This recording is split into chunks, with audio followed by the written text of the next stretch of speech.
Again, feel free to stop me if there are any questions. Otherwise, I'll just power on through.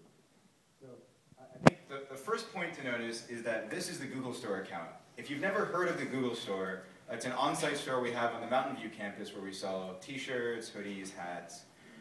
We actually have an online store for it as well. And there's a few important things to note about the online store. One is that it's maintained only by analytics people. So we are really bad at certain things, and the Google Analytics team does not pretend that we are good at social media management. So our social presence is abysmal. And I think that's actually really well evidenced by this chart here. Remember I was talking about the two circles? There's only really one circle here. Where are the assisted social conversions? There really aren't very many, and that's because we aren't using social to drive awareness for the Google Store. I actually don't know if we have enough t-shirts that if we did this it would work. So this is an example of, I would say, social media gone pretty poorly, where there's no awareness generated. It's lower funnel entirely. I think it's just subject to this business, and I'll show you one later that's a little better later on in the demo. So that's our assisted to last interaction social rate, not very good. But this is also for all conversions. So this includes transactions and goal completions. And here it is for just one of our goals, which is to visit more than 4 pages. So for those of you who aren't fully aware of what goals are and what goal value is inside of analytics, it's a way of abstracting away the value that happens on your site, away from just e-commerce transaction. So let's pretend that the Google Store was a lead gen site. And we knew that people that downloaded a white paper or something similar generated on average $5 of value. I can input that directly into analytics and measure it as if it was really a transaction that happened on my site.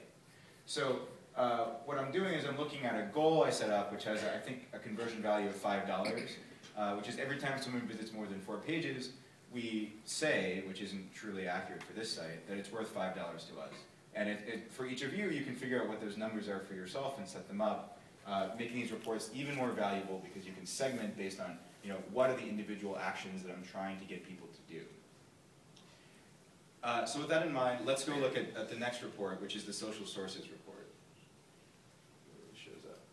So we've got 2 graphs. There's visits via social referral and then all visits. And we can see that they're somewhat correlated. On days that people visited more, there were more social visits.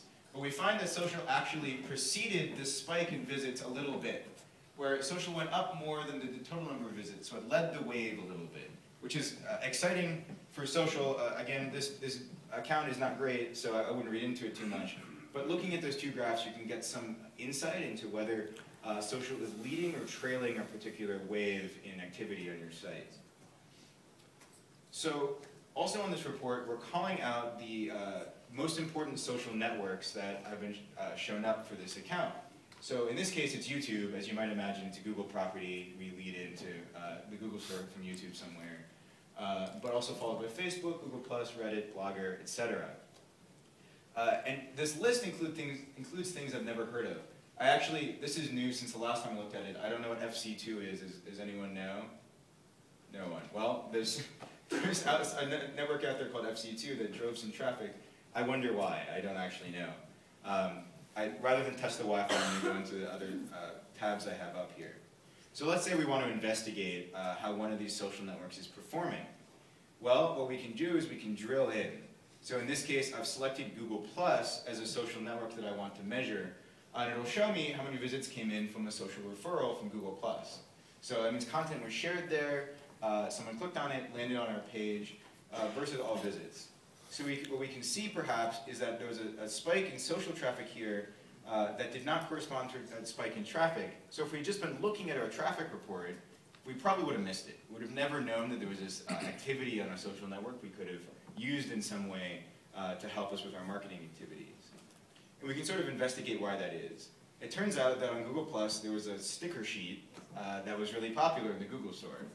I don't know why, and if I had known at the time, perhaps I could have been a little more explorative in my usage of this on Google+ to drive more traffic.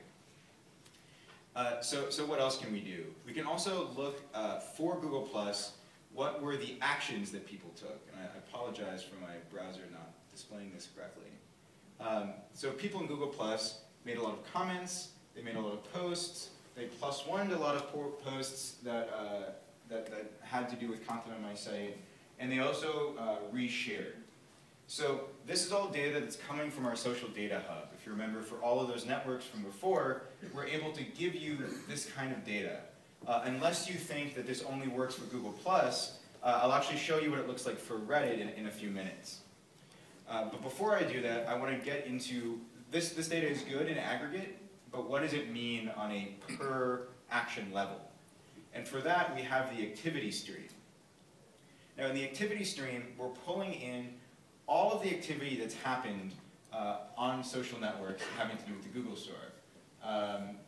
Looks like no one here is actually talking about the stickers. They're all talking about an Android hoodie, so that's probably the most recent hit that we've had on Google+. But this is happening across the world. It's happening, looks like in Japan, and it's happening through actions that are being taken by all these people. So two things that are important here. First thing, all of this data is public data. In no way from any of our partners do we show any data that people didn't explicitly choose to share publicly. If you use Google+, you know that you have to say public if you want things to show up publicly. And this is true of all the networks that we partnered with. So you're never going to come here and find something that people did not choose to share with you or you could not have found elsewhere. So knowing that, we can actually go a little deeper into the actions that are happening here. So for instance, what I can do, and I don't know who Frank Mueller is, but I can actually go by clicking on his face here to his Plus page and interact with him directly. So I don't recommend this for everyone. I don't say you like send a tweet to every single person you see. But if you find somebody that's really active and sharing your content, maybe he's a good ambassador for your company, you might consider rewarding them in some way, and this is a great way to build that loop, build that community on individual social networks, especially ones that you might not have known about before. Discuss, I think, is a good example, which unfortunately we don't use in the Google Store, but if you find people that are commenting a lot on your blogs across multiple topics, then perhaps they're the kind of people that you'd like to cultivate in becoming brand ambassadors. So we'll leave Frank alone for a minute. Let's do the next report quickly. So the Pages report gets into what pieces of content on your site are most social in nature. So we can go down and look at individual shared URLs and see which of them were the most popular over time. So I think the YouTube landing page for the Google Store is the most popular. As we saw, YouTube was the most popular social network. But also we can see, in this case, it's an e-commerce site, so we can see which products drove the most social traffic that people actually landed on and visited. And we can get metrics for each of them. We can also get data hub activities, basically, excuse me, how many shares happen for each of these networks.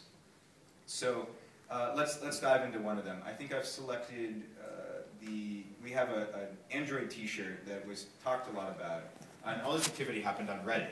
Now, I don't know how many, show of hands again, how many people track Reddit for your brand or your company? One hand, saw that. Anyone else? One person. So we had 1,000 visits that were driven by Reddit, many page views, lots of people were talking about it. You're probably not measuring this. So I was looking at some data earlier and I saw Reddit was in the top 10 social networks in Sweden, so it bears looking at. So in the interest of time, I just want to prove to you really quickly that we're not just Google Plus integrated. So let's go look at the activity stream for Reddit. These are the comments. Here's the activity stream. So these are all comments that happened on Reddit about that Android t-shirt that I was talking about. So you get people that are extremely excited. This person's in love with this t-shirt. We would love to have known about this ahead of time and done something with it. So by using this, we're able to get some of that data.